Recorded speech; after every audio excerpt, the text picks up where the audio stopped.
ఈ మధ్య అదృష్టం అంటే ఎక్కువైపోతుంది. నాకు ఇది వస్తే చాలు అదృష్టం. దేవుడు ఇచ్చిన దాన్ని వదులుకొని ఆ అదృష్టం అనే దాని వెంట పడుతున్నాం. అదృష్టం మీనింగ్ అంటే ఏంటో చెప్తారు ఎవరైనా? కలిగి ఉండుట. అదృష్టం కాదండి. అదృష్టం అంటే ఏదైనా కలిసి రావటం, ఏదైనా మనకి కలిసి రావటమో, ఎవరైనా బహుమానంగా ఇవ్వటమో, పెద్దదాన్ని తొందరలో కలిసి రావటమో దాన్ని అదృష్టం అంటారు. సో ఈ అదృష్టం అనేది మన ఆత్మ సంబంధమైన రకంలో చూసుకుంటే ఈ అదృష్టం అంటే దేవుణ్ణి కలిగి ఉండటం. మనకి అదృష్టం అంటే ఏమనుకుంటున్నామండి? చెప్పండి, కొంతమంది ఎవరైనా చెప్తారా? అదృష్టం అంటే అన్నీ కలిసి రావటం. కానీ నీ ఆత్మీయ జీవితంలో ఎలాంటి అదృష్టం కలిగింది? మిమ్మల్ని మీరు ప్రశ్నించుకోవాలి. ఒకసారి పరిశుద్ధ గ్రంథం తెలుస్తారా?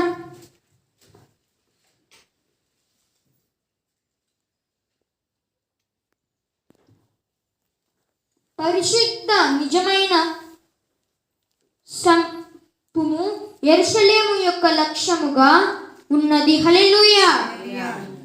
పరిశుద్ధత. నీ జీవితంలో పరిశుద్ధత అనేది కలిగి ఉందా? ఫస్ట్ పాయింట్ ఏమనుకున్నా? యేసయ్యను కలిగి ఉండటం నిజమైన అదృష్టం.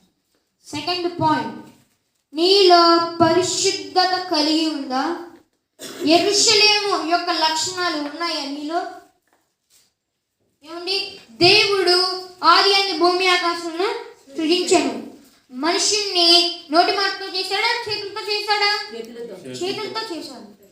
అతన్ని మనుషుల్ని తన రూపంలో చేసుకున్నాడు. కాబట్టి మన మనుషుల్లో ఎలాంటి లక్షణాలు ఉంటాయి? దేవునిలో ఉన్న లక్షణాలు ఉండాలి. కానీ ఈ యొక్క మనుషులు చేసిన పాపాలు ఏంటంటే నిజమైన అదృష్టాన్ని పోగొట్టుకొని శాపాన్ని తెచ్చుకున్నారు. దేవుడు ఇచ్చిన నిజమైన అదృష్టం ఫస్ట్ పాయింట్, దేవుణ్ణి కలిగి ఉండటం. వాళ్ళు కలిగి ఉన్నది ఆదాము హవ్వలు. తర్వాత ఏదెను అనేది రెండు మంచి అదృష్టం అనుకున్నారు వాళ్ళు. కానీ వాళ్ళు ఆ సర్పం మాట విని ఆ అదృష్టాన్ని కాస్త శాపంగా చేసుకున్నారు. దేవుని యొక్క లక్షణాలు అంటే, యెరూషలేము యొక్క లక్షణాలు అంటే దేవుని యొక్క లక్షణాలు కలిగి ఉన్నాయా మనలో? నిజమైన పరిశుద్ధత నీలో ఉందా? ఏముంది? ఈ యొక్క సంఘం అనేది ఎలాంటిదో తెలుసా? సంఘం అనేది ఒక ఇల్లు లాంటిది. ఈ సంఘం అంతా ఒక ఆత్మీయమైన ఇల్లు లాంటిది. ఎప్పుడైతే నువ్వు దేవుణ్ణి కలిగి ఆయన యొక్క ఆశీర్వాదాలను పొందుకొని ఆ యొక్క అభిషేకాలను పొందుకుంటావో అప్పుడు నీలో నిజమైన అదృష్టం వచ్చింది. గట్టిగా చెప్పట్లు కూడా హల్లెలూయా. మనలో యెరూషలేము మూడో పాయింట్, యెరూషలేము లక్షణాలు ఉన్నాయి. దేవుని యొక్క లక్షణాలు ఉంటాయి. దేవుని యొక్క లక్షణాల్లో ఫస్ట్ పాయింట్, నీలో పరిశుద్ధత కావాలి. పరిశుద్ధత కావాలంటే ఏం చేయాలో తెలుసా? నువ్వు కొంతమంది అనుకుంటా ఉంటారు బాప్తిసం తీసుకుంటే పరిశుద్ధత వచ్చేసింది అనుకుంటారు. అంత అనుకుంటే బాప్తిసం తీసుకున్న వల్ల ఇప్పుడు అక్కడక్కడ తిరుగుతూ ఉన్నారు, లోకంలో కలిసిపోతూ ఉన్నారు, ప్రసాదాలు తింటా ఉన్నారు. అది పరిశుద్ధత అంటారా? బాప్తిసం తీసుకున్న వాళ్ళని లోకంలో కలిసిపోయి ఉన్నాయి. బాప్తిసం తీసుకున్న వాళ్ళు ఇప్పుడు మద్యం తాగుతా, వ్యభిచారం చేస్తా చాలా చేశారు. అది పరిశుద్ధత? పరిశుద్ధత అంటే ఏంటి అంటే దేవుడి యొక్క అభిషేకం నీలో ఉండాలి. హల్లెలూయా.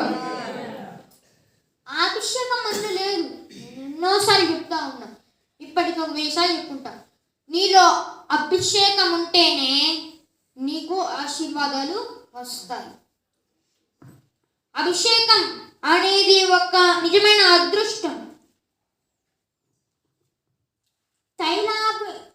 మొన్న థామస్ గారు వచ్చినప్పుడు ఏం పెట్టామని హెడ్డింగ్ స్వస్థత వీడియోలో తైలాభిషేక ఆరాధన. దాంట్లో